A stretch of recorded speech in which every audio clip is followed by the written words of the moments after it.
अच्छा, वो लोग जो सर्दी की वजह से कमर में दर्द, पट्ठों में खिंचाव, जोड़ों में दर्द, हड्डियों का दर्द होता है, तो उनके लिए गूंद कतीरा एक बेहतरीन नेमत है। अगर आप लोग क्या करेंगे कि गूंद कतीरा इस्तेमाल करेंगे तो इससे आपकी हड्डियों, कमर दर्द, जोड़ों का दर्द और टांगों के दर्द से आपको रिलीफ़ मिलेगा। सर्दी की वजह से होता है कि जब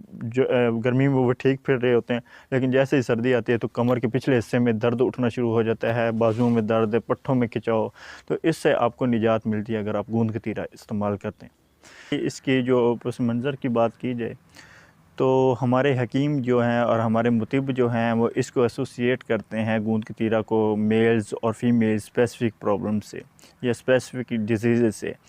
तो वो भी क्योर करता है, उनकी बात भी किसी हद तक बिल्कुल बजा होती है। तो हम बात भी उसी से आगाज़ कर लेते हैं कि अगर आप 1 चम्मच गूंद कतीरे का भिगोए हुए का इस्तेमाल करते हैं तो इससे क्या होता है, ये मेल और फीमेल रिप्रोडक्टिव सिस्टम के लिए एक बहुत ज़्यादा अल्लाह ताला